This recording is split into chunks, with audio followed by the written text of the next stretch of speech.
Yeah, I want to. I said I want to call the January meeting of the Arundel County Human Relations Commission to order. It's 6:05 p.m. January 15th. Let me say a brief overview of who we are. The Arundel County Human Relations Commission, before 2020, was a commission that was formed by the county executive, and that allowed the commission to, and the commission reported to the county executive, and the commission was charged with looking at discrimination throughout the county. In 2020, the commission was voted into the county charter, so we became a formal part of the charter, no longer subject to appointment by any county executive, but still reporting directly through to the county executive. In, I believe it was 2022, we were given actually in 2020, I believe it was 2020, let me backstop there. We were also, the county passed a housing discrimination piece of legislation, and we were given statutory responsibility for answering complaints of housing discrimination. That entailed having a complaint form on our web page on the county website in English, and being able to be translated in a number of different languages. And that statute gave us responsibility to, if necessary, if we couldn't resolve the questions, issues, and allegations, to have a formal hearing, to bring the parties together, to subpoena information, and eventually even to issue statutory fines if we found discrimination. In 2024, I believe it was, we were given additional responsibility to look at discrimination in public facilities. For example, that would include bars, restaurants, arenas, places where people gather in the public. And we're working with the Office of Law to again create complaint forms for allegations of public discrimination. And those forms will be in both English and translated languages. That legislation additionally gave us responsibility to look at employment discrimination. And again, we will look at employment discrimination through any allegations of complaints that come to us, again, on our webpage, where we're working with the Office of Law to create the necessary forms for the complaints to be received by us and resolved. We don't have employment discrimination responsibility for county employees. That is still left with the county Office of Law and what their procedures are. We believe as a commission and agree with the county executive that we should strive to end all vestiges of discrimination and make Anne Arundel County the best place for all. And I believe the county council also endorses that philosophy. Okay, so that's a brief overview of who we are, what we do, What our commission is. Commission, again, is made up of representatives from every county council district appointed by the county council person. And the county executive has a number of positions that he appoints. I think it's 3 to 5. And we were successful in getting legislation passed, so we have a full voting student representative. So with that, all right. Hello. Sorry for coming straight from the. That's fine. Here. So with that, I welcome our commissioners, and I'd ask for Secretary Detained, who has informed me that this will be her last minutes and roll call, and we will be looking for one of the commissioners to step up and be secretary. I will send out a call for that sometime either Friday or early next week. I am hoping that someone will follow in her August footsteps. August probably being the last time I got the minutes. And she does a wonderful job, and her attention to detail will be this. Okay, with that, Secretary Detained, call the roll. Commissioner Renee Newman, District 1. Present. Thank you. Commissioner Eugene Peterson from District 4 and Present. Thank you. Our website says Michelle Denton is still representing District 7. Is that correct? That is not correct. That is an empty position, is it not? Yes. Thank you very much. Commissioner Mark After, appointed by the county executive, is not yet with us. Is he online? Who is that, Mark? Yes. Oh, he's on the way. Thank you very much. Commissioner Lisa Sorrow, appointed as the ACDS representative. Present, yes. And thank you very much. Commissioner Lakeisha Hatch, you're representing District 2. Present. Thank you very much. And then I am Commissioner Mary Gigioni, a county executive appointee. We have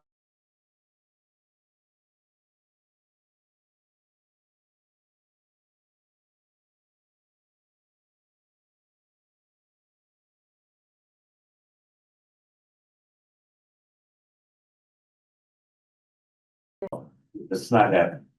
I also want to recognize Chanel Clemens. It Yes. keeps us in order all the time. I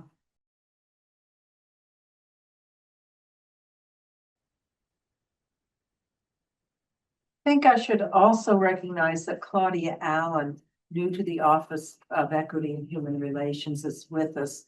Chanel, she has joined us as the Deputy Director. Is that He is the assistant director. the Assistant Director? Mhm. Thank you. You're welcome.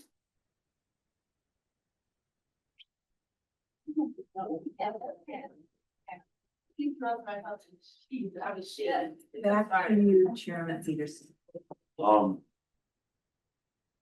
Like to go and have everyone take a look at the November meeting minutes. And are there any changes or corrections? Chair would entertain a motion to accept the minutes with any technical corrections that may be required by the secretary. Is there someone want to make that motion? This motion by Commissioner Hatcher, seconded by Commissioner Sorrow. Right, and so I ask for a vote. All in favor? Opposed? It passed unanimously. Fantastic. We have two guests here from the Department of Police Department of Anne Arundel County. Pleased to have them here. Again, why don't you go ahead and introduce yourself, and then one of the reasons we asked you here is, gosh, there's been a lot going on in the nation, some real tragedy, and I think our hearts go out to our friends and neighbors and Americans in the city and Minnesota, in Minneapolis, the state of Minnesota.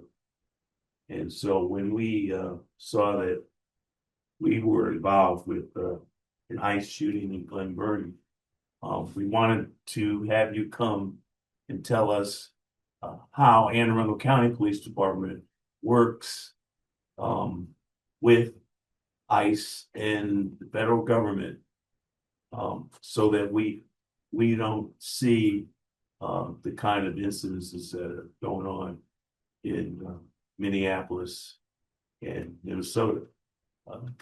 Considering the fact that we don't have near the number of Border Patrol and ICE agents that are in Minneapolis. I believe Minneapolis, the police department is 600 strong. And there are now over 3,000 Border Patrol and ICE agents, which makes it kind of difficult. Art? Hey there. Good to see you. Thank you. Mark Capt, in person. Welcome, Mark. Good to see you. Thank you. So why don't I turn this over to both of you? Sure. And why don't you introduce yourselves again and then go. Sure, I'm Major Daniel Rodriguez, and this is Captain Elizabeth Smith, and we're both assigned to the Department's Bureau of Community Services. As a background, I've been a police officer for 37 years, 31 of them with the Anne Arundel County Police Department. And I've worked a variety of different assignments, and my current assignment in Bureau of Community Services is quite different than a lot of the other things I've done. I've met several of you during my time when I was in charge of the training academy. I was in special operations for a long time, about 20 years of my career as a member of the tactical team. I commanded Western District. So some of you that from the west side of the county, several years I was the captain out there. And I've been blessed with having an opportunity to work on a lot of these complex problems, and these issues that are related to, diversity and how we as the police interact with our community. And I know when I talked with Captain Smith and, I had the opportunity to come down here on behalf of the chief, we're very happy that you invited us down here so we can be open and transparent, as the chief always wants us to be, because communication, which is one of her 3 C's, is very important, that we communicate and that we're transparent in those communications, because that's how we have positive community relations in our county. Having been here a long time, overall, I know that we do a really good job as a department. We try. We could always get better with community engagement, but we try our best. And this issue of immigration and what's going on and what we see, we know it's a very complex issue, is how we look at this as police, which, as I think everybody can see, we're in the middle of this as local law enforcement. And it's a very complex issue to which there's not easy solutions. And I think that everybody knows that. And whatever side that people may sit on the issue, they're very passionate about what they do. But as the police, it's always critical that we remain neutral with this, that we can't sit there and try to get on sides of any type of issue. You have to follow the law. What is the law, and what we do, and what is right? What is right ethically, right? Legally, morally, and ethically. We always stand by that as the Anne Arundel County Police Department.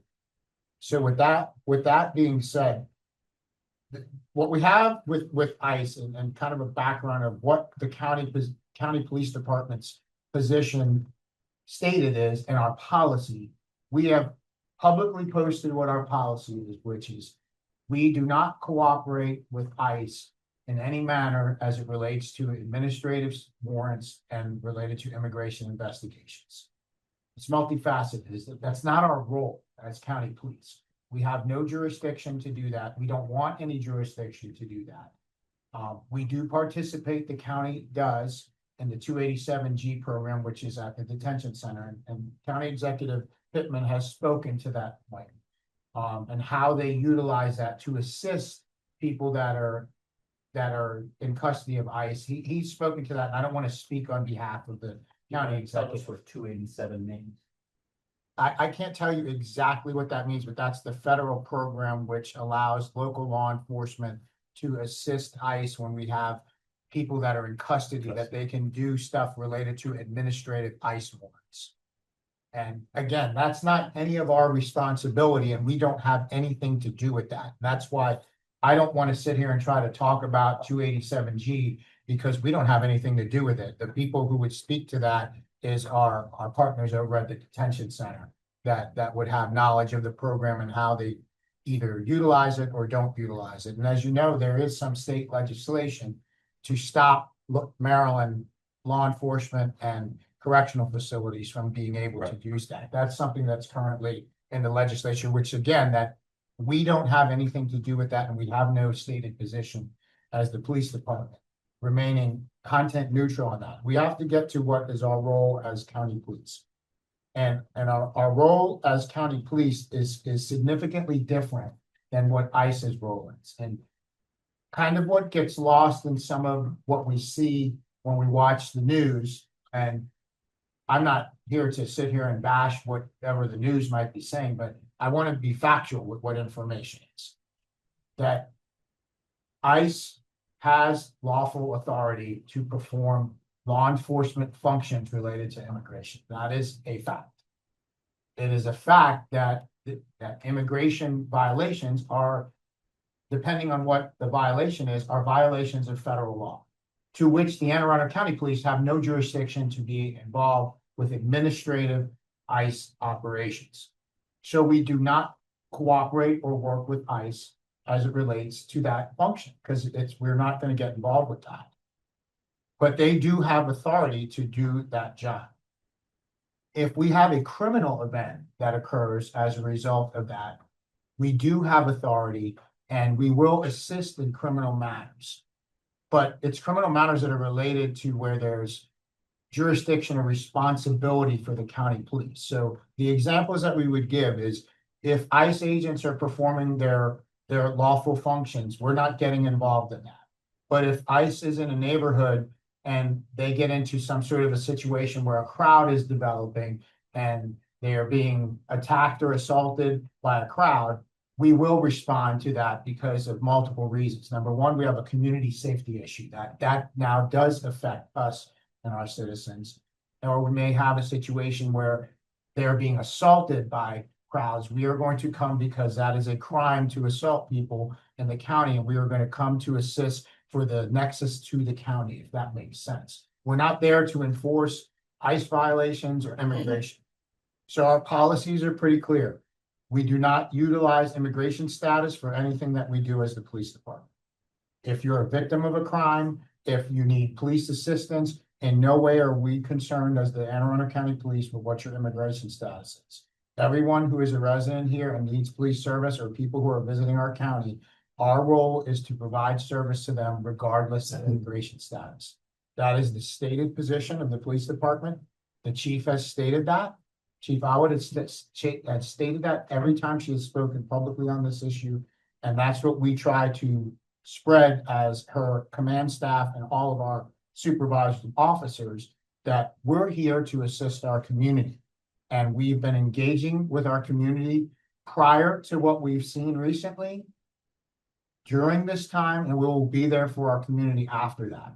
We're going to be here long after all of this goes away. We've been here since 1937 as a police department. So with that being said, we're here to answer any questions that you might have. You know, I can answer anything specifically related to the ICE stuff. And then I want Captain Smith to tell you a lot about the engagement that we're doing with our affected communities, specifically our Hispanic and Latino communities, because the reality is this: no matter what anybody thinks about the issue, our communities are scared here in the county. That's what we see as the law enforcement agency, where we would have community events in our Hispanic communities and areas of the county through Captain Smith's Community Relations Division. And we used to have hundreds of people that would show up at these events from those communities in our Hispanic communities. We're having events now where nobody is showing up. Nobody, not one person. And it's not as a result of anything that we have done. It's a result of the climate that we have. And that's not to, again, I'm not choosing sides. I want to be 100% clear. We have a climate where there's a climate of fear within that community, whether it's based in fact, whether it's based in perception. We all know perception is reality. If you feel something, that is your reality. So we're trying to do things, and Captain Smith, I don't want to take away from her thunder, is going to talk about some of the programs and things we're doing and the places we're going to try and assist the community who is feeling scared. I mean, that's the best way that I can put it. We know that, and as a result, we don't have data yet to support this, but we know that they're probably not reporting crimes that are occurring and they're victims of crime, because it doesn't take a rocket scientist to figure out if they're scared, even though there is still, we feel, trust, because we're engaging with them at various locations, and she'll talk about that, and meeting in forums where they feel safe to talk to them, because we've established relationships over the years. They're scared. They're scared, but they're probably at times they're not going to call the police. And, you know, I deal a lot with Allison Flores from the county executive's office. And we talk about this, how there's people that, you know, will go out in our community, members of our Hispanic and Latino community, and they're scared while they're sitting in a restaurant. If they see an SUV pull up and a couple of people jump out of the vehicle, they may be going in to grab dinner at the same restaurant, but they're immediately scared that, am I going to get in the middle of this questioning by ICE? And that's not, again, that's not choosing a side. I'm saying that's a real thing that is being reported back to us, of that fear that they have. So with that being said, I guess the only thing, you know, that we would ask as the police is that be mindful, all of us, that words matter, right? And whatever we say, and that's why I'm trying to be very clear and articulate about our position and what we do and what we see, you know, which is our reality, that it's important not to add to, that's our role as police. We don't want to add to fan flames of what is a very volatile issue, right? We want to speak fact and we want to speak reality. And that's what we're here to do, is maybe to dispel anything that you've heard when we can, specifically related to the investigation. I think that everybody knows what the chief has put out and what our media relations division has put out. That is all we can say right now. And that's not because we don't want to say more. It's because we can't say more, because this is an open, ongoing investigation. And if we did try to get out there and say things that we didn't know, we've jeopardized the integrity of a fair investigation, right? So that's why in these types of cases, we want to be very careful that when we put out information, we put out information that is fact, and that we verify the information is true. Because if we have to come back later and walk that back, it makes it look like we're not being honest, or there was some sort of nefarious activity, which may not be the thing. Facts change in an investigation, in a criminal investigation. So that's why at this point, we're not putting out any other information, because it is a case that is still currently under investigation. And in any investigation, we have to analyze evidence. We have to speak to witnesses. This is any criminal investigation. So all of those things are ongoing. And we are investigating, as the chief has described. We are investigating the shooting, but at this point, we don't have any other information that we can put out, because it would jeopardize the integrity of the investigation. We owe that to everyone who's involved and to our citizens, that we conduct a fair and impartial investigation. Is this a cooperative investigation? Well, it's been put out. I'm not saying anything that has not been put out in the media, but there's 3 different investigations that are going on, because there's 3 different elements. Whenever we have an officer involved shooting, we have multiple things that have happened, right? We have a criminal investigation, not necessarily that a crime occurred, but somebody's been shot by another person, that we have to investigate that as a crime and determine whether the use of force or the action, if a citizen shot another citizen, was it lawful? Was it self-defense? That's what the investigation is. And then you have the assault on the police officer, which is being investigated by the FBI, by the Federal Bureau of Investigation, the specific assault that took place. And then you have an administrative investigation, which is, did the officers involved follow policy and procedure? In Maryland, we have a much different system because after the reforms of 2020, all of the use of force situations in Maryland that involve death to a person are investigated by the Independent Investigation Division, the IID, and the state police will investigate that. So it is removed from local authorities, and the Attorney General's office is the person that would investigate as far as any criminal culpability, and if there's going to be any charges, or there will be no charges. And that's their role. So that's what was developed in Maryland. But on the federal level, it's completely different. So what happens is we're dealing with multiple bifurcated systems, and that's what's hard for a lot of people to understand, is that we have to investigate what we lawfully can investigate and what we have jurisdiction and authority to do, which is local, state investigations. We have limited authority in some cases for criminal federal violations, but even that has to be coordinated with our federal partners. And we've worked in the county police for decades with our federal partners, FBI, ATF, DEA, all of those agencies on complex federal investigations that have a nexus, is what we call it, to Anne Arundel County. So that's not something new that we have worked with the FBI and we've worked with ATF and DEA. Captain Smith, when she was in narcotics, worked on complex drug investigations with DEA. That's something that we've done for years. But and the question we get asked too sometimes is, like, is ICE something new? ICE is not a new division of the federal government. They've added people and they're doing things. And again, I'm not from ICE, so I don't even want to start speaking about ICE because I don't work there and I don't know what they do. But I know this, they've been around for a long time. They've changed their name and who they fall under in Department of Homeland Security, but as a law enforcement entity, the Customs and Border Patrol, those agencies have been around since I've been a police officer, over 30 years. Quick question. Yes. So, you know, you all say that you protect the people regardless of their immigration status. Is there a way that you can verify that they're following proper policy? So I think one of the things that's causing a lot of confusion is that people are being detained without Miranda rights or any type of something, you know, kind of stated to them. And a lot of people that maybe are citizens are being detained and things of that nature. So when you are called to the site and there's a large population, do you kind of verify with them that they're doing the right thing, or if I'm asking the right question? Captain Smith's going to speak a little bit more to that, but just on a general basis, Yeah.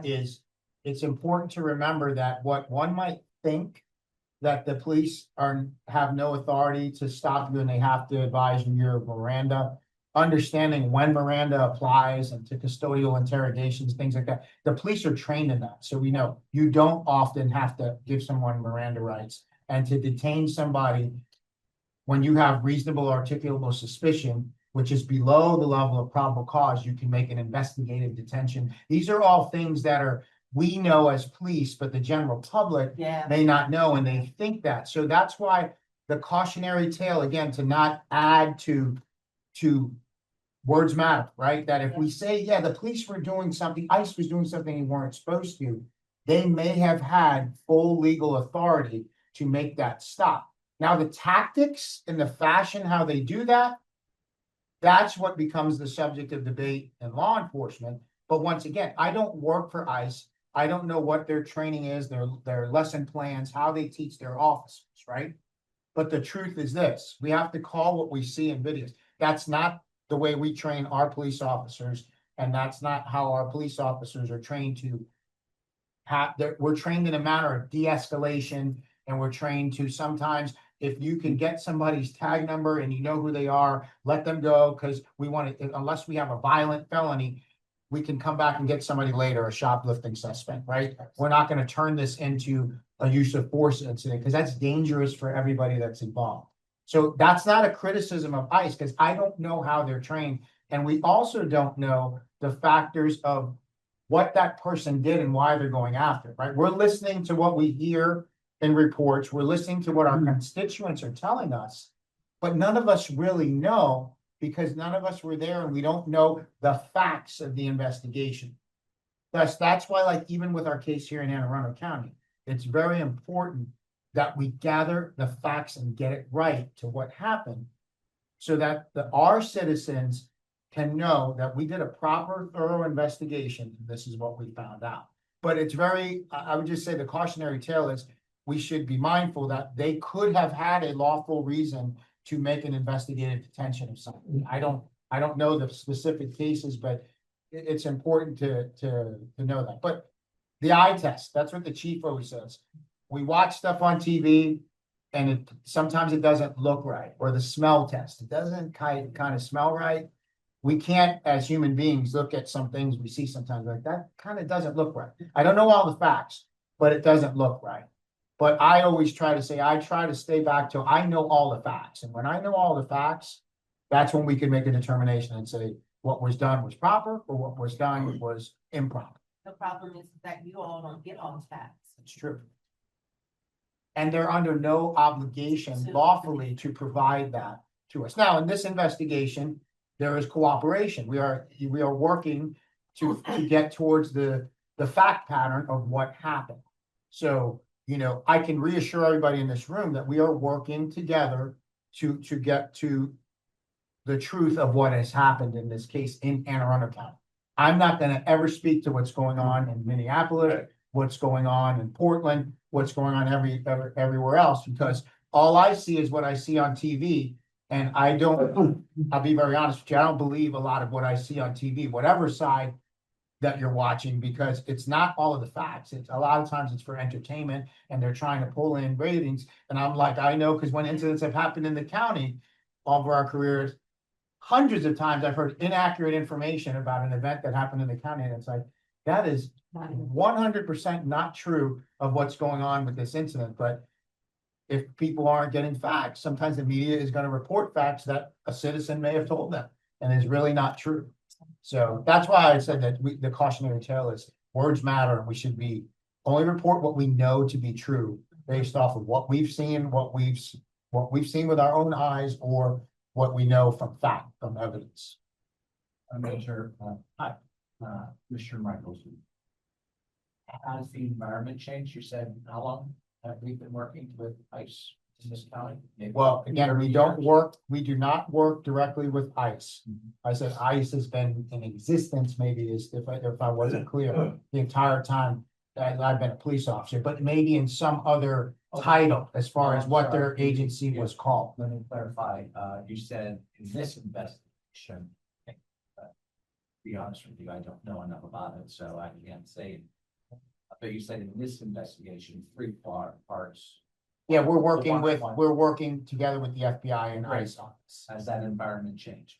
In the past 365 days? Has The our, environment of working with the FBI and their representatives changed how you interact with the yeah, FBI? we've always enjoyed a very positive relationship with our federal partners, and that continues. Our That chief hasn't changed. The Our chief environment. meets regularly with the special agent in charge of the FBI. Our chiefs have regular meetings. Our detectives are meeting with our federal partners. That's gone on for the entire time that I've been a police officer. In other regions of the country, there may be friction and tension with our federal partners, but that's not going on with our department and our federal partners. And then you were saying something about in 2020, some kind of adjustment for the state police to sort of look into investigations, right? Has that also, in that period of time, as I was listening to what the other commissioner was asking about, and then you made a comment, Miranda rights and stuff, that's a change. Again, I'm informed by television, where I'm here like, you have the right to remain. I heard that, you're telling me, no. that Not in all doesn't cases. happen. And that's what I'm saying is, I don't want to turn this into a legal studies No, no, class, But but there are times where the police have to advise Miranda, and there's times that's all when they don't. fine. Yeah, that's fine. I guess what I'm getting to though is, has there been a lessening of human rights, civil rights, or any type of rights of the resident and the citizen of the county, state, which used to be more protective of the citizen? And now it's less protective because rights, like reading Miranda rights, and again, we're talking lots of legal things of that lesson. So now you have more rights as an officer No, in a and situation. I wouldn't agree with that statement. I would say that constitutional law is evaluated on a regular basis. There's decisions that come out of the Supreme Court regularly that go in different directions. And again, I try to stay with neutral facts, that the Supreme Court gets a case, and a lot of cases don't even make it to that level of Supreme Court. They're decided in Maryland appellate courts on decisions, and then to the Fourth Circuit of the federal court. And with our different circuits, the decision in the Ninth Circuit, which is out like on the West Coast, may be different than a decision that we get out of the Fourth Circuit, which we're in here in Maryland. So as far as changes to an individual citizen's rights, I don't see that, and the law isn't allowing us. If anything, there's been more restriction on what we do as police in Maryland, with even with force, with things such as necessary and proportional, Right. which are part of state law now, which is not across the state. Right. And again, not to go into lessons of the country, but we have 50 different states, so we have 50 different sets of laws. We have 50 different police commissions that regulate how the police operate in our state. And when you look at the crux of police reform, of what the issue is that there's no national standards where the police across the country have to do things a certain way. And I say that as a trainer. However, it's difficult to have that because of the way our country is built and designed as 50 different republics, basically. I'm getting to this bottom line that it's been said, Maryland is one of the safest states for people to live in, and Anne Arundel County is even a safer county than other counties in Maryland, because we go the extra mile to protect through human rights and civil rights and so on and so forth. Again, there might be laws already on the books that it is that, but it's reported when I talk to people that I interact with, that they're happier to be in Maryland, happier to be in because we seem to go the extra mile for that reason. Yep. So And to your it's a point, general statement. no, from to me. your point, I appreciate you saying that, because if you see, the chief just came out with our crime stats, which we're blessed that our crime is down, and that's a testament to the men and women of our police department that are out there working hard every day. It's a testament to our communities that are providing that information and calling in the crimes that are happening.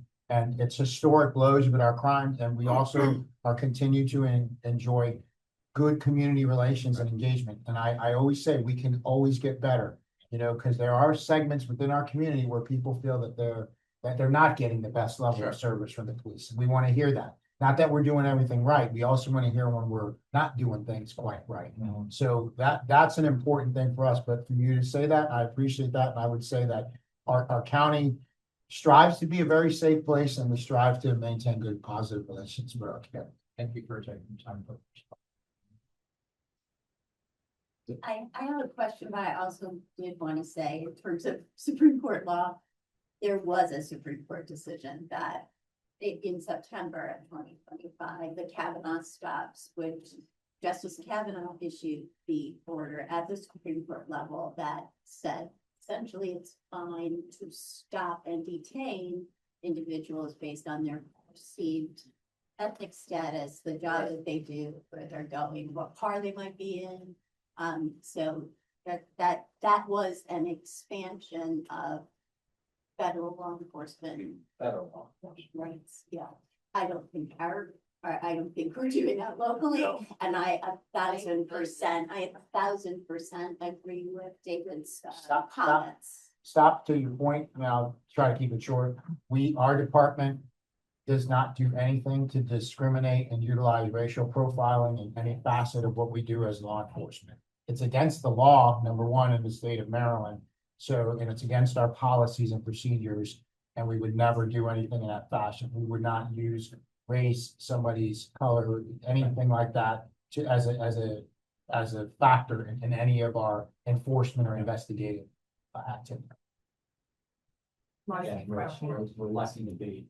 Yeah, we are looking before we are. The question that I had was, if you, I work in legal services, so the people that I represent are, if it's all free legal services, vulnerable populations, usually low income. And we are seeing an increase in, a decrease in people showing up for court. So they're losing their housing, they're not coming to eviction cases, so defend themselves, protective orders way down. But what we're also seeing is people being victimized by threats of, I'm gonna call ICE, do what I've told you to do, move in a housing context. We've seen people get security deposits and then tell people if you're not doing it, extorting money, basically fraudulently getting money from them, and then citizens or not citizens, targets, I guess I would say, are the threat of calling ICE on someone. You're seeing that a lot, and I'm wondering if you get the reports of that, because we can't, I mean, we're in a tough position. We don't know whether we should tell people to report it to the police, because we don't know what's going to happen if they do. I have not heard personally of a like significant increase in reports of extortion, but I would go back to what we kind of all agreed upon at the beginning, that there's things that probably are not being reported. Yeah, okay. And we've seen that over the years where, serial robberies were happening where somebody was targeting our Hispanic community. Until we got a subject in custody, we realized, oh my, they've done 50 robberies, but 40 of them were never even reported because people were concerned about, this is in the past, is what I'm saying. But that, so we know in the past it's happened where communities were scared to talk to us as the police. So now it is, that's a fact. We could say that our community is scared because they've reported that to us. So if we do find out and people are willing to come forward, though, we would investigate that to county police for state level charges. If the person is undocumented that is making a complaint, what is the risk to them of being essentially being found out? Sharing records, or are there records? I don't know. I mean, I don't think we don't have 287G contract in this county, so I don't. There isn't that level of cooperation, but it's scary as a lawyer to tell somebody to call the police when that could put them on the radar, even though our local law enforcement is not looking to use any information about their status against them. Does it put them on the radar of other law enforcement if they reach out to you for help? Yeah, and I mean, it's, we have programs in place, and there are also some programs we have where we can assist with the, what's the terminology of the visa thing where the crime victims can, we have someone in the department that does that. I'm drawing a blank of what it is. So if somebody is a crime victim, we as the police can file for paperwork so that they can have a visa status based on the fact that they're a crime victim and in some cases a witness. So I forget exactly. She'll find out and we can get that to you exactly what U visa. U visa. I was like, I know it's a letter, but I can't remember what it is. And we have people within our police department that specialize in that. So if we have a serious crime and we're like, hey, this person is undocumented, but they are the victim or an essential witness in a crime, we can utilize that new visa process. So what can we do if, let's just say, me per se, I'm pulled over by ICE. Of course, I'm a citizen, but they're treating me as though I'm not. Like, what's my right? Like, do I report them to you all? Like, How should I protect myself? Well, again, we would have no authority to intervene because we don't have any, I can only tell you that that's the truth of the matter. The only duty we would have to intervene is if we saw ICE agents doing some sort of crime, like if they were beating somebody, we'd have a lawful duty to intervene. But if they have somebody stopped and they're conducting some sort of lawful enforcement action, we have no authority to intervene and ask them questions about what they're doing. But we would always tell anybody in any situation, if the police stop you, cooperate. Because when you don't cooperate, that's when things can start to escalate. Even if you feel that you didn't do anything wrong and you didn't commit a traffic violation or a crime, cooperate, request the supervisor to come to the scene, and then talk with the supervisor. Or if they say the supervisor isn't coming, our officers would never tell you that because they're required, if you request a supervisor, to be up on a radio, their body worn cameras are to be on, and they're gonna call the supervisor to come to the scene. So cooperation is key because you can always have the incident investigated. It's gonna go to our internal affairs. We have a police accountability board. So those processes are in place. But getting into a confrontation which could escalate is never recommended. And then if the officer, let's say, feels they're in the right space, but you feel you didn't do anything wrong, and it starts to escalate, it often can escalate into a force encounter. That's why we're like, everyone needs to de-escalate, and the best thing to do is cooperate, unless obviously you're being assaulted or something like that. That's when we're gonna get into like things like what ifs. But the best thing that we can tell you is cooperate with the police and then request a supervisor and file a complaint if you feel that there was some sort of action. And every law enforcement agency, including ICE, the federal agencies, have a complaint process. I can't speak to what theirs is, but knowledge is power. Finding out what that is to know how you could lodge a complaint through their agency or through whoever the entity is that investigates that. That's what we would recommend Okay. to do that. And there's also They're gone now. a question from online, but it's not loading on mine. Do you mind reading it? Because it's not loading on. Oh, okay, too. Don't mind, I apologize.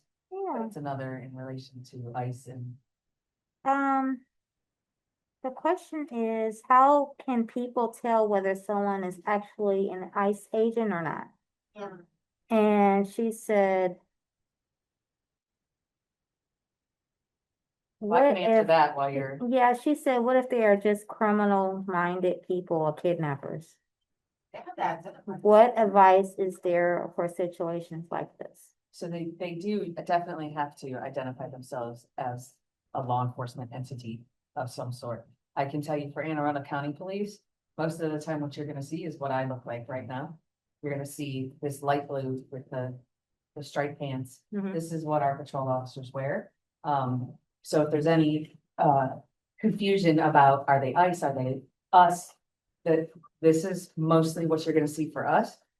We've also taken steps moving forward to get things that actually say Anne Arundel County Police on our vests and our uniforms, so people understand that we are local law enforcement and we're there to do a specific job and stuff like that. Especially when our officers are working in some sort of plain clothes capacity where they may be dressed as all of you are, but they have that outer vest on, that it would clearly state that they're Anne Arundel County police officers, because our officers are doing, investigations where they're not necessarily dressed in this type of uniform. And as far as getting, again, being detained by them, the only thing I would reiterate what the major said, which is cooperate, do, and then use your rights and your channel for complaint in the future as a means to make your complaints about. Let me interpret that for those of us who are a little more cynical. Oh, And what you need to do to stay alive, remember as much as you can, take it up when you're safe. Is that a correct interpretation? absolutely. Sure. And again, I want to go back to the duty to intervene. Our officers have a lawful duty to intervene if we see any officer doing something that is illegal, immoral, unethical, criminal. We have to, our officers in the state of Maryland can be charged criminally if we do not intervene. And I So- hear your use of the word duty. Beyond responsibility, it's Yes. duty. It's a duty, And- it's a lawful duty. We to- get trained on it. So this information you're giving us tells us what our rights are in expectations, and it is tremendously important. Because belief that is what's gonna actually happen to us. is More fragile.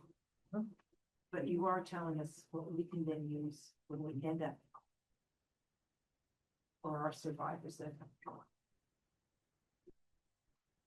It's, again, and I can't sit here again as a human being and tell you that this is not a very sensitive, passionate issue that we all feel, that what we see, like you said, we feel pain, we see what's happening. But as the police, again, as the local police department, who ultimately you see in Minneapolis, we bear the brunt of now what's happening. And thank God we don't have what you see in Minneapolis and other cities and all the cities that ICE has gone to. It puts a big strain. Every chief, administrator, executive has said it puts such a strain on local law enforcement because we're caught in the middle. This is our communities that we police on a daily basis, and we have to interact with our communities. They're here. Whatever we feel about why they're here, should they be here, they're here, and now they're creating this tension in our communities, and now we're having to deal with protesting and crowds where we fully support everybody's right to protest under the First Amendment, and we're going to protect your right to protest. But when it starts to delve into what you're seeing on TV with now violent activity and, cars getting set on fire and all this, now we have to respond as the local police to deal with what that problem is. And we had nothing to do with it in the first place. That's the difficult thing for us as local law enforcement. And, Chief O'Hara in Minneapolis has spoken to that now his officers are having to be in the middle of this and engaging with protesters and crowds. And their department already went through that back in 2020 and has been trying to rebuild relationships and reform their police department. And it's like it's starting all over, but this is not by their doing, because they have nothing to do with immigration, just like we don't. So it's just a very difficult topic.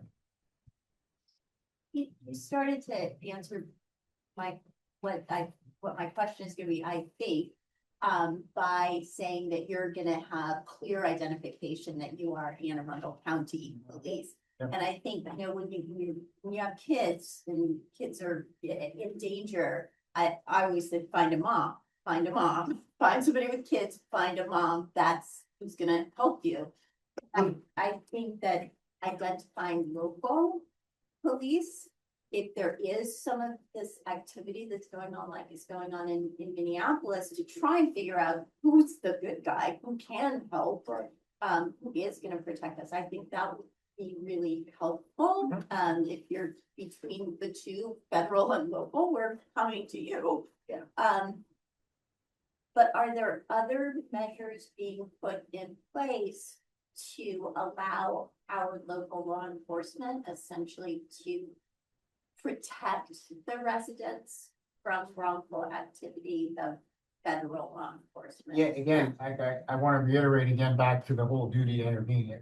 We will intervene Right. if we see illegal, immoral, unethical criminal activity. We have an obligation and a duty under state law and our policy to intervene. But the balance, the cautionary tale is we don't know what they know. So they could be going after a criminal, illegal person that's here, and we wouldn't know that. So what you might see them taking somebody down in a car or a parking lot, but none of us know, and we don't know, because they're under no obligation to talk to us and tell us, hey, we're going out and doing that.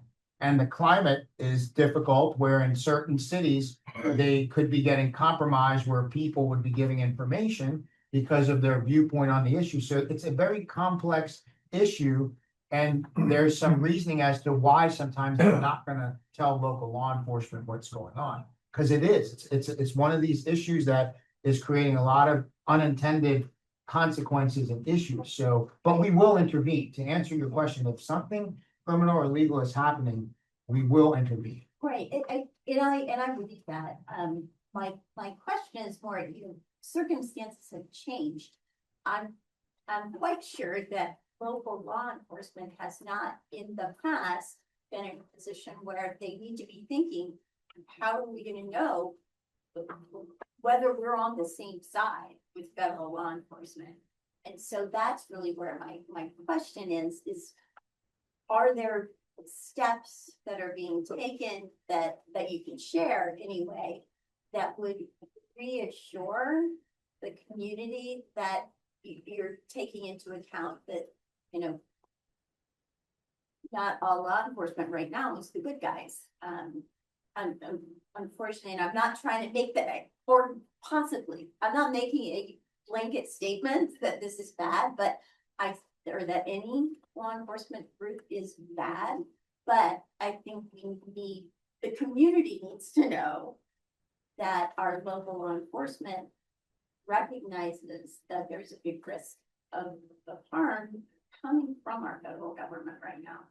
Right, and again, I think I started this with saying I understand that this is a very complex issue. And it's very important for us as the police to understand, first of all, that every police officer who wears a badge and wears a uniform, no matter what their agency is, takes an oath to perform their duty under the Constitution of the United States and to protect the rights of everyone. And we always say this, that 99% of police anywhere, at whatever agency, they're out there trying to do their job in the right fashion because they've taken that oath.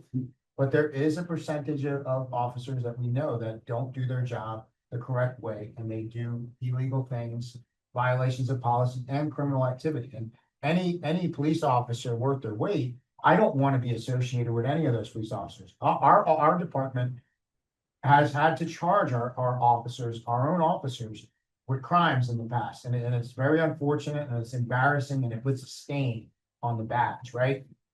So I don't want to say ever a statement that all the federal officers are doing bad things and they're doing things like that. Yeah, so, but that being said, I understand what you're getting at, and the only thing that I can tell you is that we work and have a positive, very good relationship with our federal partners.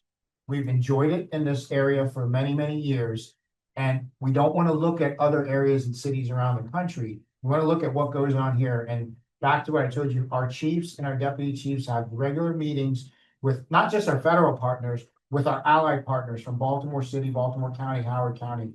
And that relationship building is important when the event, like the ICE event shooting that happened, you show up on scenes and we know everybody and we've met them and we have a working relationship with them. So that doesn't exist everywhere in the country. And when there is friction and there's fracture, that's when you have this tension where, like, maybe what are the police going to do, because they're not going to do anything and they don't even know who's in charge at the FBI or ICE or ATF.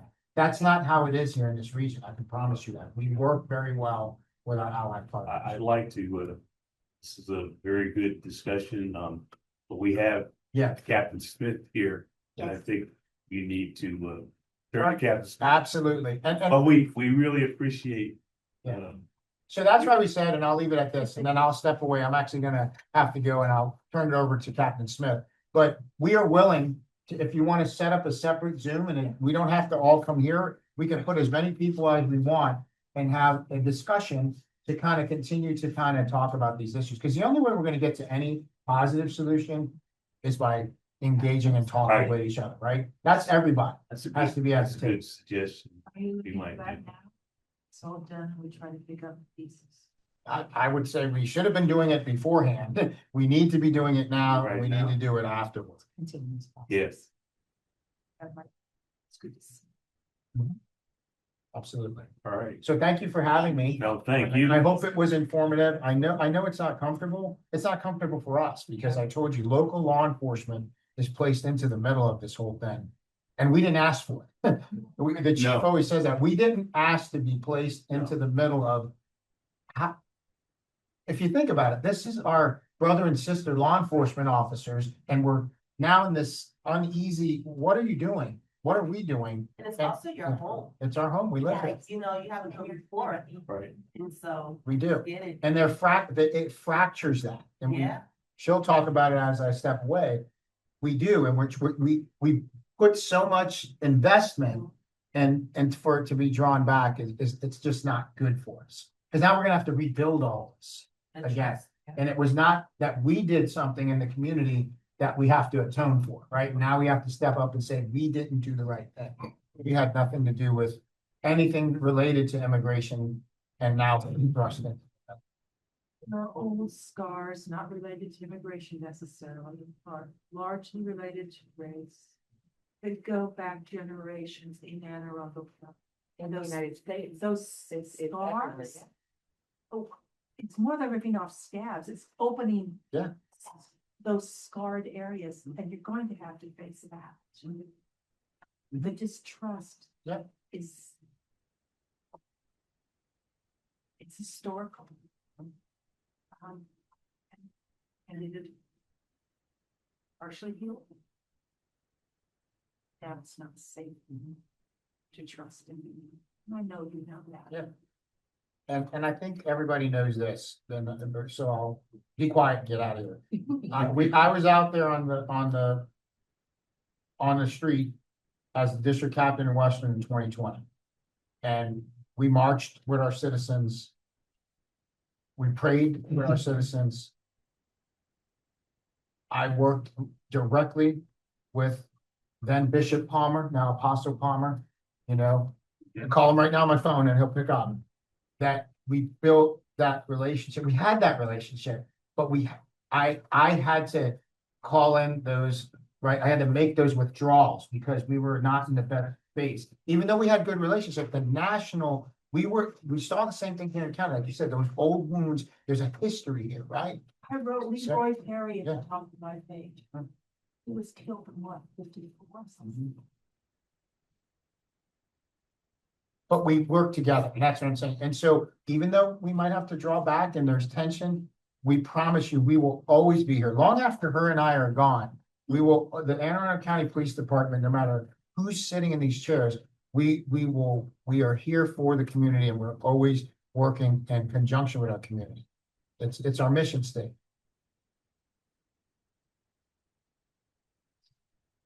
All right, Capt. I'm sorry, you do please. Thank you. You're welcome. But you can't promise that. You individually. can promise for yourself. The 2 years ago, I see your sheet right since. I thank you for your commitment. Promise me you can. We need to believe. Well, I can promise you this, as long as I sit in this chair and I command units on this police department, I can promise you that we will do that. Because we hold our officers accountable. When I leave, all I can hope is this, right? That we've trained the future leaders of our department. And that they're trained with the same philosophy and the same mindset that we're here to serve the community and to protect the rights of our. And that's what we build through training and through training our replacements. And it could be hope, but I can promise you that while her and I sit here, that will happen. Because the chief and all of us will ensure, because if not, we hold our officers accountable. Will they hold them accountable in the future? You're 100% right. I can't promise that. When I don't work here and I'm retired and I'm gone and old, I can't promise that. But I promise you I will hear. Well, I'm almost 60, so I'm getting. All right. Thank you. Hopefully you. it was useful information. Sorry, I have to leave you here. Enjoy. Throw me into the fire. No, I'm Yeah. just kidding. I think I probably absorbed most of the fire, right? You know, No, it wasn't. I'm just kidding. That was purely a joke. I apologize. still appreciate you answering great Yeah, questions. appreciate your key. And Yep. I appreciate your problem. Even I'm gonna do it one better and put my promise on there too. Our job as leaders Thank you so much. is to train this department to be better than it can, again, everybody is not perfect. There's always room for improvement. My goal is to leave this department better than what it was. His goal is to leave this department better, to make your mark. And our goal is to train these leaders, these officers that are 1-2 years on, that, you know, I'm coming up on my years, I'm not gonna be around forever. But I'm gonna be comfortable knowing that I've made my mark and I'm training these officers to do the right thing. And I'm invested, sorry, I get a little emotional sometimes. So really quick, little backstory on me, I'm actually a transplant. I'm from Chicago. I was in the military and I got out of the active duty here at Fort Meade. And I like to hear, so here I am, 20 some odd years later, I don't even know. And so what I wanted to kind of talk about today is what we do as the police and what you should expect from us. Now, the major kind of talked it that big, but I want to kind of break it down a little bit more. And I want to kind of explain what you're going to see from us as police officers. So every goal that we have on this department supports our mission. And our mission is extremely, I'm not going to say simple, but it's to prevent and deter crime while we work in partnership with the community, right? We cannot prevent and deter crime without everybody here, without all of our citizens. And we've been very, very blessed in this county to have a relationship that we do have with our community. We know that distrust historically in a lot of marginalized communities is there. And so my goal as somebody that runs community relations is to get out there before, not after an event, to be in the public, to be with the community, to come to church and talk about what our job is as an Anne Arundel County police officer, to hold those Faith in Blue events, to play basketball or soccer with the kids. Like our whole job is to ensure that every person that lives and works in this county has a safe environment. And I'm committed to it. I know that the major and everybody on up is committed to it too. And so what do some of the things look like that we've been doing before we get into the community relations side of it? Everybody's kind of a community relations officer, I say. You know, we do have these body cameras. Every interaction that an officer has should be building that community relation, whether it's a traffic stop or whether it's holding an event for the kids or whether it's doing a basketball camp in the summer with our youth activities programs, whether it's diverting children that do commit a crime. You know, the whole point is to continue to build on that relationship and attempt to build that trust that we know we don't have that 100% trust in some communities. And when you go a traffic stop, some people, there were some questions asked about what I want to make sure I Yeah. What was it? So it's the question about if I was detained by ICE. okay. what But should he I- kind of Yeah, went there for you, right? So let's talk about what we look like. So right now, this is what we look like. We don't have that. In the future, you'll see Anne Arundel County Police right where my police is. Okay. But currently right now, if you don't see a patch, if they're in a uniform and you don't see Anne Arundel County patch, they're not Anne Arundel County. We as Anne Arundel County officers have to tell you who we are, what our ID number is. You can ask to see a supervisor. You can ask things in a situation. We are trained in de-escalation. We don't want to get into a force situation with anybody. Trust me, we don't. It's nobody deserves that we don't go looking for force. What do? We prevent and deter crime, right? That means we need help. We need to call if you're the victim of a crime. That's easy for me to say. I'm not in a marginalized community. I understand that. But if you're a witness to it, the victims, witnesses, all that, let me just be very, very clear. We cannot run immigration status. We don't know. We wouldn't even begin to know how to run that. Okay. So we don't care. I can say it more forcefully, but then I would be swearing and that would be inappropriate.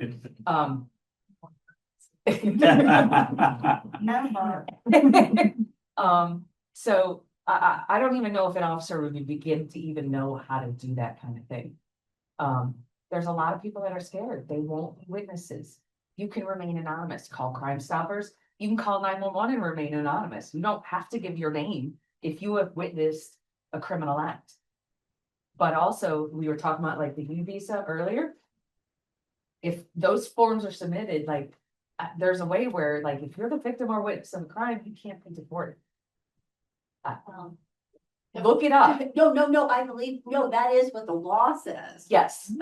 The issue is that following it. the law is not being followed. People are being deported regardless of the law. And that's what I think people are most afraid of, is that the guardrails are not there anymore. Or there's a perception that the guardrails are gone and people are out of the state and then potentially out of the country quickly. I would just urge that, again, when you're seeing something, regardless of what media outlet it is, one side or the other, you're seeing one snippet of one snapshot of one incident.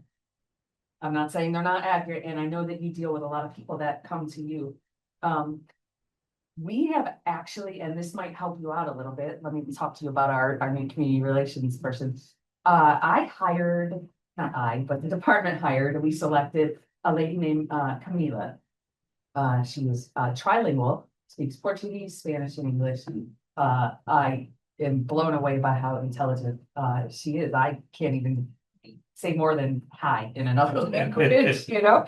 But she's here to support the Spanish-speaking community, every community really, because she's our outreach, she coordinates. So I'm gonna give everybody my phone number and my contact information at the end. If anybody wants us out, call us, we're coming out. We'll give whatever training we want to give to y'all. We have Stop the Bleed training, we have response if you're a civilian in an active shooter event. We have things that we do on a daily basis that so many people don't know about that we can provide to everybody. What we will be opening up soon, to be coming, no date yet though. We kind of want to open up a language line where people can call and ask questions about the law. About, hey, I got a ticket, you know, whatever, I don't know, blah, blah, blah. And that way you can answer your questions over the phone. I mean, it's not ideal, but I think it's a resource that is probably truly needed, that people don't really understand the criminal justice system in effect. If you are a law-abiding individual, you should not fear the Anne Arundel County Police Department, because we are not out there doing crazy stuff. I say, don't break the law and you'll be fine, you know, that I know that's a simplification of it. But so Miss Camilla has done backpack giveaways. We've done a food distribution in South County where there's a lot of needy people, especially during the layoffs, the federal layoffs. We have a handful of Spanish-speaking officers along with our community liaison, who is a civilian, that we go out to churches and we'll talk to the Spanish-speaking community and kind of explain, hey, this is us, this is what we look like. This is what our job is. This is what we can do. This is what we can't do. And I invite everybody to spread that word. We would be more than happy to come out and have the same conversation I'm having with you all now, because really, we all deserve to be able to walk outside our home and not be scared. And that's where we're. But I was just gonna add, Lisa's thing is that, I don't think I have a thought of ICE, meaning immigration, whatever it stands for. I don't think I've ever had a thought about it until this new administration came in. I was like, whatever. But what it is they're not showing up with your face uncovered. They're not showing up even identifying that they are who they say they are. They're just showing up and they're saying, you know, like pushing their power. And what the major said, what you're saying, like the amount of training and stuff that you put your officers through. So It's very intensive what we do with our. I don't really think that that's what's happening on the other, because, you know, big bonuses are being paid out and people are showing up and joining a force untrained, and then being in a situation like whether it's Minnesota or some other place, untrained, and things exacerbate.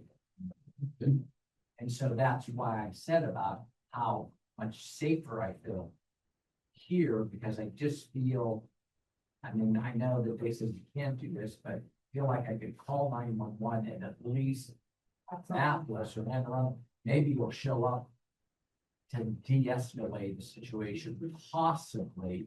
But it's the fact that it's my friends who are immigrants, or it's my friends who I'm concerned about, that I don't see them as much. I don't hear from them. There's just, the communications is slowed up because even though I can have their green cards or they can work or whatever, it's just not this. And we see it, we see Yeah. in the fear in the community. And the only thing we can do is be out there. Yeah. And continue to tell everybody what we're telling you now. Yeah. Again, I cannot, I can't reiterate anymore. I can't really speak to their, No. what they're trained on and what their tactics are. They could be very heavily trained and have X, Y, and Z. I don't know because I'm not privy to that. Okay. I can just tell you that I know 100% we are. Yeah. And I'm sorry, I'm getting a little emotional. That makes me sad. Like this is very, it makes me sad that people aren't safe, or that they don't feel it. And so In the, Ethos appears to be. I'm sorry, what? Transparency, like you wouldn't even know that they're in your backyard until they're in your backyard. You would think that there would be a means of some type of notice or some type of coordination with you all to just, not stop them from doing their jobs, but at least the transparency is just not existent, which is causing people to be fearful. Yes, I'm also here to take any thoughts on what we can do to help you as a community that we are capable of doing. well, as one well. of the things that I think would be helpful, you talked about a lot of things that community relations department does under your leadership. Oh, I haven't gotten into any of it. No, but what I'm wondering is there a link that we could get and put on our webpage that would take people to the stuff you're talking about? There is not a link or a one particular thing. We do post our events and what we do. We'll put those on social media and things like that. Uh-huh. The individual things, like if we have connections in the community, a lot of times with leaders of faith, which is how, like, that's a huge way us to get into the community. And so we ask, hey, would we be able to come out and talk to your congregation or whatever? We had a Faith in Blue event in Annapolis off of Bestgate in October. My goal was I want you to focus on a community that fears us. I don't want that fear. They need to see us. They need to be out there. There were 300 or 400 people at this event. I was blown away by, we provided food and everything else. And these are the kind of relations that I want to continue as long as I'm sitting in the community, Okay, right? so one of the things you may be asking commissioners, individual commissioners, and I'll put this in an email, is that if individual commissioners are interested in this, they could contact local leaders in their community, faith leaders, and basically set something up with you. That would be, Do that. okay, Can't do that. you don't have to. I'm asking people to give up their absolutely well-earned caution. I'm not asking anybody to do anything that they're uncomfortable with, but I can't ask my absolutely. respect. People I attempt to represent requires me to honor their pain and knowledge. And I have such a belief, our youngest wonderful woman. You are wonderful. I understand. I can't ask them to trust you. You don't have to ask them to trust us. Understand what I'm saying? Absolutely, absolutely. I get it. You do not have to tell anybody, hey, you need to trust this lady, or you need to trust so-and-so, or this person's good or whatever. But it's a message we would ask that you just put our message out about what we need to, about the fact that we're available if they want us to come to them. Not if that is mandatory. We would never, I wouldn't want to put anybody in an uncomfortable position. However, if an event was done in your district, say, that would be completely I voluntary. believe you were probably at community schools all the time. I've seen you there when I saw them there. Yeah. You feel that, and you asked, do we have any activities? Yeah, the only ones that came to me were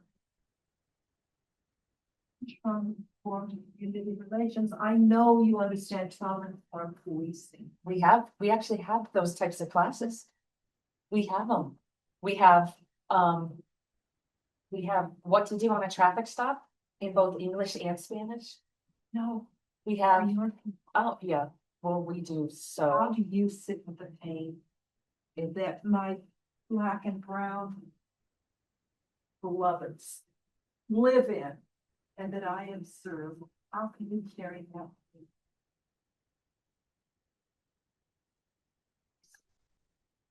It's many wonderful things to do. I can. No, I mean, I guess what I'm saying is, can't put myself in somebody else's shoes. I can try to see what somebody else is going through. But me personally, unless I've never truly lived something, like, am I really ever gonna get it 100%? Absolutely not, but I gotta try. I have to try. If I'm not trying, then I'm failing. I Or that. Yeah. Hmm? Yeah, Oh, yeah, so we're doing a lot with the community. I'm sorry. that's fine. There's more we can do. Okay, so I would love to be out in every single one of your communities. Completely voluntary, completely whatever. I also have a crime prevention team that can come in. They will teach those what to do in an active shooter event. And I can get a translator to also be there as well. We can do things on Zoom. Like, that's another thing. If people are afraid to come out, I'll Zoom you in a heartbeat.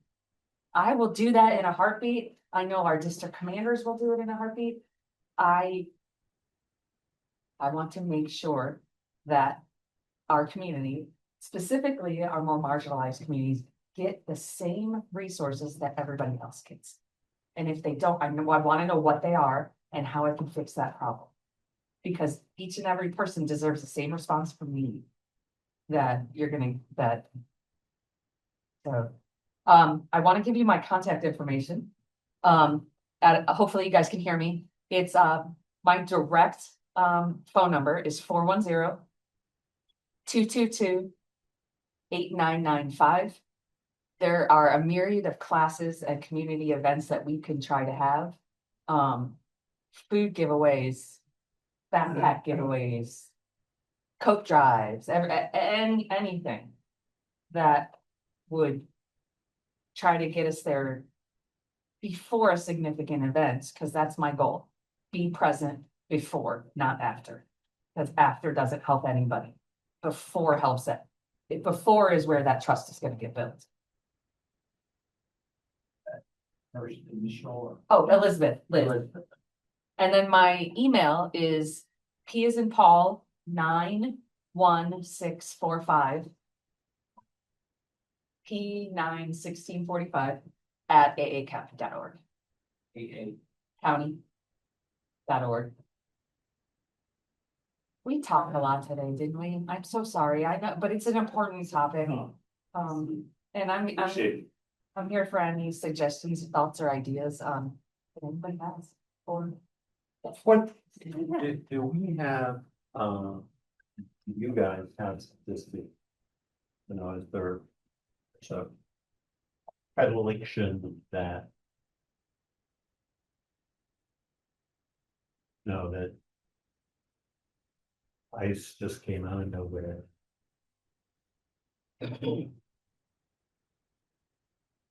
But, do you have any data about? You know, is ICE been more active just in Arundel County as than it was the year before that or the year before that? I do not have statistics. I'm not privy to those, but ICE has been around, like the major said, for years. Well, It- we it's- know it's been around, but I personally don't know it being around in Panama County for years. Yeah, I'm not sure of the level or the statistics wise, so if I tried to guess, I would be lying to you. But But I mean, ultimately. are there folks in Anne Arundel County other than ICE folks that have that data? The executive county put something out executive. Yeah, yesterday, just- just It probably yesterday, does. there was a big surge yesterday in lots of detentions yesterday, so I think he and Sarah Elfred both put something out That would yesterday. be, It was the day before. Or maybe day before, but I think the state, I think the communications that I'm thinking of came out yesterday. Was on a Yeah. website. Yeah, I think it was on like on social media, I saw it. It might have been an email too. Yeah, it might have been an email too, but both Sarah and Senator Elfred and the committee. She's not a senator. Or no, I know, I've known her as senator for so long, representative, yeah, Yeah. Congresswoman. Elfred. Retired. Yeah, you're right. I think something just one, maybe comment, not suggestions. I don't have a suggestion, but when I hear just cooperate in these situations, I feel like it's a hostage situation and just you're saying, oh, just do what you're told and you'll get out alive. And so We're that's getting the what talk. That's what Every I'm black kid hearing. gets the talk. Yeah. Now we're all getting the talk. Right, And that's it's always been there. And that's what, and that's what I'm hearing when I hear, when I am told, just cooperate, and do what you're told. Regardless of what the situation is. You're right, and what you're feeling is right. Yeah. And you used to feel what others. Right, no, exactly, and I think I feel some kind of way when I hear it, I'm apparently one of the new wine mom. I'm in that gang now, that's a new gang. like wine. or- That's the new target, apparently, it's the wine. The wine or? No, wine moms, because that's who's out protesting apparently, so that's the new target, it's the wine mom terrorists. Yes. But I don't, when I hear that, it makes me cringy, and I just wonder about what people who don't have the level of privilege that I have are feeling when they hear that. You are a lovely person. I know that. But when people hear that from law enforcement, just cooperate and you might get through this, or just cooperate in order to get through this. It doesn't make me feel good, and I can't Maybe imagine. cooperate is a poor choice of words. Comfort is a white privilege. Right, I know I'm spouting lines, but they're deeply true. right, I don't know that that's the. I'm not. I don't know if that's, and it probably is exactly right. I think it's exactly right. I think you do have to, as exactly what Mary said, is just do what you have to do to get to safety. I was gonna say, now you don't want to unless you are trying to hide something. And you're right, like the black people have been Mhm. told that for years Yeah. on years and years. But going back to what is there, and I know manning may be an issue, but I really do feel like if you all are here to protect and serve your communities, if someone is in a situation where they are approached by ICE, I think that they should be able to call and maybe, even if it's not involvement, to have some type of presence, because the truth of the matter is we don't know their intentions. It does sound like it's a bounty hunt and they're just going after whoever. And it may not be the truth, but it comes across that way. So you don't feel safe in your own community, you don't have some type of liaison or someone, your neighboring community, which may be another way to start getting trust. That might be I will never tell you not to call 911. right. I will never say that. If somebody feels unsafe, call 911. Yeah. That's good too. We're not, What you? 911 is us, Yeah. local. Yeah. That's not going You to, know, so- we may not. Again, we can't get involved in whatever they're doing, but you call us if you feel unsafe and we would. Even it's just like throwing things up against the wall, hoping for the best. Yes, exactly, yeah, absolutely. How's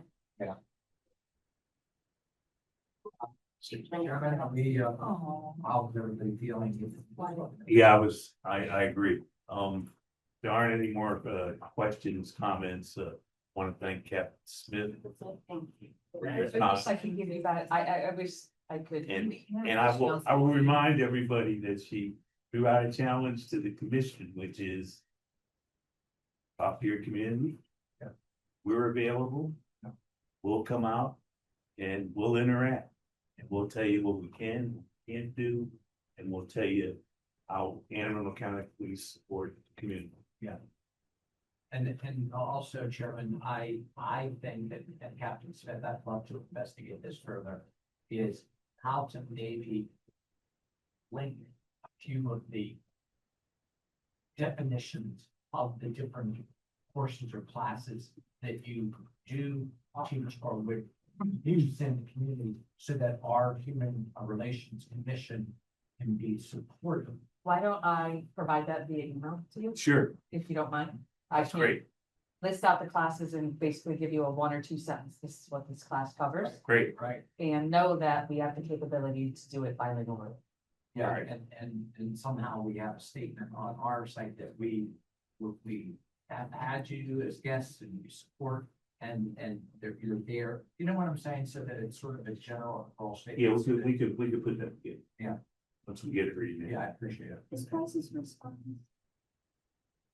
Yes, and they, so the officers. Yeah. Are in our kind of place and they also fall under me, so. Do they? Yes. So Lieutenant Thomas is coming to do a de-escalation training. Oh, great.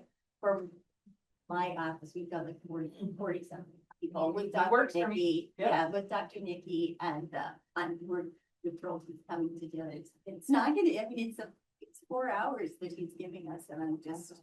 And also, Wow. just so you know, crisis response is not just for the police. It's for the community as well, and they are also available.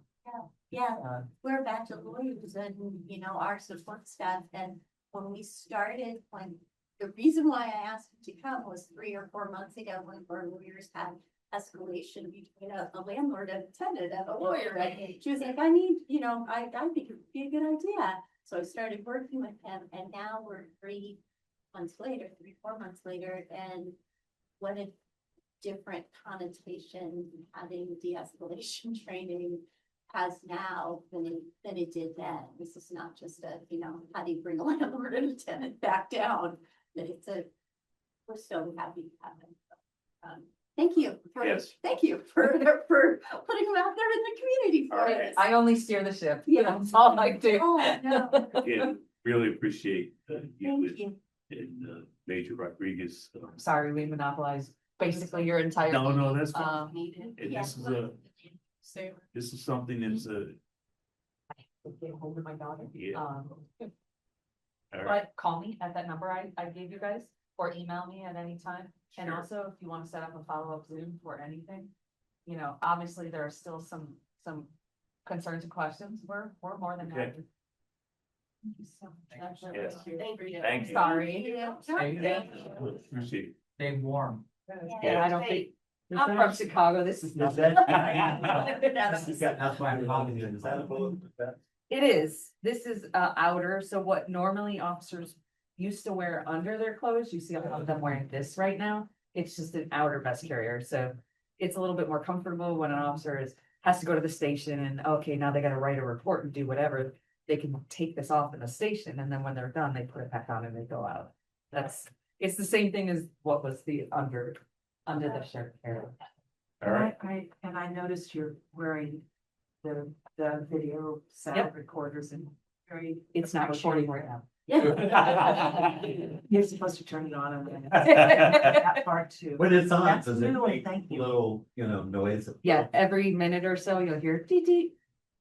And then, Right. and it also has a green, red light here when it's actually recording. And just know that anytime we respond to a call, we are required to turn it on. Required. So that's the other thing. It builds trust. It's a lot of trust too, because it's a great tool for investigations.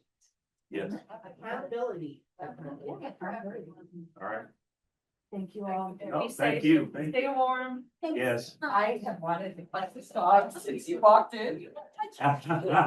She's not service, she's therapy. So, that's what she's for. Thanks, bye. Okay, that was a good session and cut into our agenda. So here's what I would propose. We got a couple of things that we need to look at, and let's see if we can get through them quickly. We've got 15 minutes. The first thing, and I'll ask Commissioner Michaels to lead this, is and Asha sent it out to us, the draft mission and vision statement. Yeah, did she?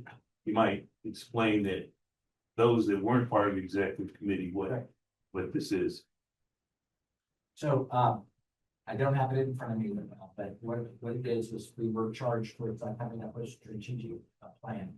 And, over the course of the past year, we have been working on, centering ourselves on our mission and vision, and then also values. So, we have a separate big, executive committee that we've been working on that with.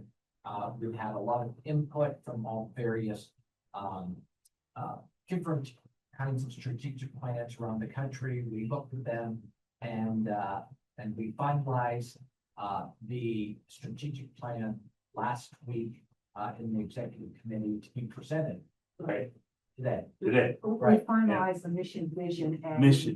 we set up the values And to be drafted and look at my Yeah, colleague online. And we have it here, and I can Please. go ahead and read through it so that everybody is aware Yeah. of what Thank you. the document is and how we envision this as something that will guide our strategic plan. Mission of the Anne Arundel County Human Relations Commission is to promote the fair and equal treatment of all Anne Arundel County residents and to counteract racism, discrimination, intolerance, and hate bias incidents in the county. In accordance with Anne Arundel County Code, Article 1, Title 9, Equity and Human Rights, and Article 3, Title 11, Human Relations Commission, because those two articles basically tie into this, the mission statement. Vision. We had a long discussion about the vision, and we decided that we don't care if we get another county executive and they have another whiz-bang way of looking at the county. We believe our vision is to make Anne Arundel County the best place for all. Values. Had a long discussion about values. Number one, equity, inclusion, and justice. We champion the inherent worth of every person and oppose all forms of dehumanization. We believe that every individual, regardless of background, deserves to be treated equitably and with dignity, courtesy, and respect. 2, transparency and integrity. We are committed to operating with openness and honesty. 3, empowerment. Empowerment through education. We empower individuals and communities by providing education on their rights and promoting an informed, inclusive, and multicultural society with responsive and effective services that address their human relations issues and concerns. 4, collaboration and community building. We strive to build and sustain a tolerant and harmonious community through respectful, trusting, and constructive partnerships with community members, organizations, and institutions. 5, compassion and empathy. We approach our work with empathy, recognizing the human impact of discrimination and striving to create a safe space for our community for all. And that concludes our values in the mission statement. I think that we could approach this in one or two ways. I could ask for a vote on this now, or if it is the commission's desire, we could go ahead and move it to our next meeting when people have had a chance to go over it and look at it. Commissioner Michaels, what do you think? Chairman, question, do we have a vehicle within the mission to be able to request of those, online, but, you know, when we're not in session, but to, We could vote online. before the next time? I Or can the- speak from Robert's Rules of Order on that. It's considered asynchronous individual voting. It is not the best practice. Right. It's very clear. Neither is it strictly prohibited. The Exactly. reason it's not best practice is because it tends to take away the interactive discussion portion. If we wanted to move closer to better practice, we could still do it online and allow a period for open discussion. Yeah, I'm leaning toward the fact we had such a great session tonight. To give the commissioners just a little more time to read through this, and I would even ask to have an open discussion via, you know, we have the G Drive, we have these various things now that are in place from Zoom. Or, yeah, or if we wanted to, we could have a special Zoom meeting to go ahead and put this thing to bed. Just to maybe finish the discussion. Yeah, finish the discussion Do a vote. and adopt Yeah, the because mission and vision. we are at a year. This is Yeah. at a year, actually over a year, so It's time to produce something. thank you. That's my goal, is to get it on record. Okay. Producing the motions and voting, so So, Would you like me to turn that into a motion for this body? sure. I will sure would. Okay, I move that we have an email exposure to the proposed mission, vision, and values, and a separate Zoom meeting for discussion to lead to a vote on changes or acceptance of the mission, vision, and value statements. Second, Been properly moved and seconded. All those in favor signify by saying aye. Can we get responses from our online members?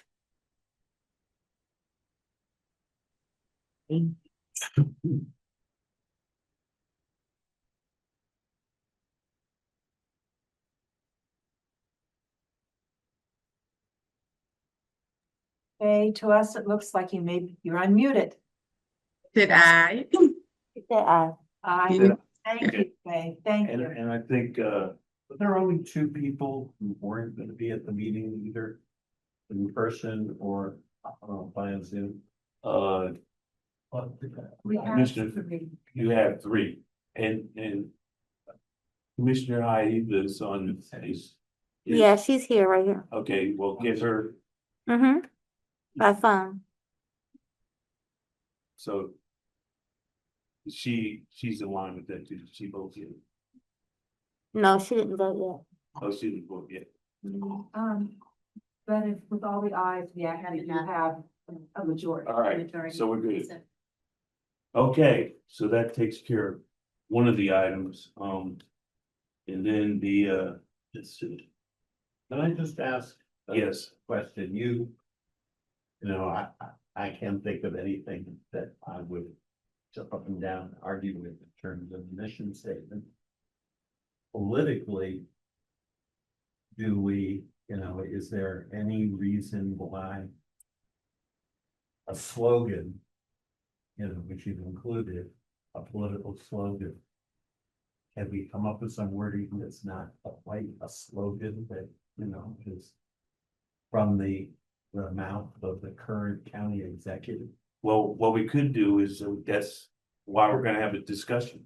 Yeah. And you're free to, write whatever you wanna write or discuss, come up with something. Okay, I'm just, well, you guys have been working on this for a year. Yeah. When you decided to incorporate that phrase. Yeah. Did you have any, you know, Yes, we did. Yes, we And what did. we said was the new county executive can always change it and we can always change it too. Right. Right, but we liked it. We liked the. I mean, I like We it. like it. I like it too, I just. Yeah, political slogan or not, we liked it, the meaning and the, Okay, yeah. And- Yeah, there was a robust discussion. Yeah, there was. actually, And a Actually, conclusion and That is Yeah. correct. Multiple meetings. Yeah. But what I was gonna say, Mark, Commissioner. Is, you could use Mark. what I might even do is stir the pot a little bit, and before we even go into session, if the chair would call it within 2 weeks. Yes. I'll send out a general email to everybody to sort of, get some input of everything, so that when we hit the ground running in discussion. Yeah, when we- And we can bring some stuff, so I'll be a little proactive, and, if you would put some, of that marketing and communication skill set of yours to task, if there's a different rewording. But the thing I think we like is, as I've mentioned to the captain and the major, for me, this best place for all kind of concept is actually becoming a reality more than I really gave it any second thought. It's starting to become a reality because Lisa knows this, I know this, some of you might know this, but we have people moving from other states, other areas, other places to come here, which is why we're having more housing issues, more cost of living things, because they just feel safer here. So, Okay, anyway, I'd like to quickly go to the next thing. Yes, sir. We wanted to, look at our calendar. I pulled up the calendar. February, there's the Hate Bias Conference, which commissioners are strongly encouraged to attend. It's gonna be at Arundel Community College. I think, Dr. Nikki has sent us information on it. And, I think it's 20 something. 21st. 20 to 21st of February. And then, at our monthly meeting, we're gonna get the semi-annual report on hate bias stats and summary of 2025 data. That's what's gonna happen in February, in addition to maybe, adding the, vote on our mission and values. Well, we might end up doing the vote at the Zoom meeting. Is that? Oh, okay, yes, okay, so yeah, we should try to do that. Okay, that's February. March is Unity Day, which is tentative. Well, we should have communication with Dr. Dylan's. Gill about what they plan. They've got activities planned for I think the elementary and middle school areas. So the question would be, what role, if any role, would we want to have in that? And then we have some other things that we could discuss at actually the March. I'd have to look at the date to see if that's part of our meeting. And then, the strategic plan is due in April. So we'll, with the help of the strategic planning committee and, Commissioner Michaels, will have that ready, to look at. And then, I don't have any other thing for May and June. So is there anything that I have, discussed and presented here, that is not something that the commission wants to move forward on? If not, we'll lock this in. I move that we lock it. Okay, is there a second? Second. We probably move the second. All in favor signify by saying aye. Aye. Opposed? Covered unanimously. Okay. what and the, these items. I like the calendar calendar through through, March? through, April. And then we have May and June that are still open, but we're doing it through it. Yeah. And I'm sorry that I can be so, I think I'm Oh. still acting like a secretary, but we're gonna talk about that, right? Me not being secretary. Like you did? I did, and I said I would send out a Oh, formal request. whoever for- picks it up, I have notes for you. All right, and I was strongly suggest that this would be something that would really. One, it is in our statute. Two, it's something we should be doing, so. I hope someone will rise to the task. Having said all that, I'd like to, since we've come to the end of our meeting, ask for a motion to adjourn, which is a non-debatable motion. One Oh. thing first, really quickly, I just want to let you know, Chairman, that Senate Bill 180, which is the Fair Housing Testing Bill, is coming up very quickly. It's going to be heard on Thursday next week. Written testimony needs to be on Tuesday by 6. All right, very good. Go on. Yeah.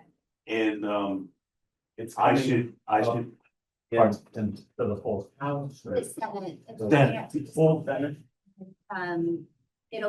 it's going to the Senate committee on Thursday, the 22nd. Okay, It's back as Senate Bill 180. There is a House cross file, but it's coming back as Senate Bill 180. That means that written testimony is due on the 20th, so Tuesday. okay, And they're limiting oral argument because it's returning. Right. It's a returning bill. and you hit the point that I wanted to add to your point, which is the House is pre-filed, also pre-filed. It was. Yeah. Because the new judiciary chair, Delegate Bartlett, let me know that they were pre-filing. It doesn't look like there's a date for the Wow. House version. It's House Bill 213. Everybody is checking. And I'll get in touch with her office. There'd be a day for testimony. Yep. Okay. And I'd like to share my brief experience. Oh, okay, I'm sorry. And I'll try to be brief. Through another role I occupy, I took concern from a resident of Anne Arundel County who is in a position of being evicted. It looks like, or only what is inside of it. It looks like a violation of our laws in Anne Arundel County and if properly understood in the state, the protected class is more than source of income. I immediately called, or I told him how to fill out, or where to go to fill out a complaint to the Human Relations Commission. Right. Filled it out. I sent an email on to Asha Smith, copy Right. Sharon Peterson saying, and please anticipate this, and it appears to be urgent. The outcome would be eviction of him and his entire family within days. Our new investigator for about 6 months or less, Mr. Richard Allen, was immediately on the case, spoken to them today, and I've spoken with him since. I have nothing but positive things to say about the opportunity to know about these resources. Lisa, you're the next one I'm coming to. Okay. Because what you do is so important. You think I know all about it, and I don't. And I want to tell him about the complaint about that as well. And the immediate responsiveness of the HRC. It doesn't always work this way. What I've seen is what it looks like from the top of the police department. In the trenches, life is a whole lot different. But for me, this is a success story. I wanted to share. All right, thank you. That's great. Yeah. Yeah. Right. Reach out to me. I'd be happy to touch with you. I'll give you a call tomorrow if I may. Yeah. Fantastic. Thank you. Do you have my cell number? Probably not. 301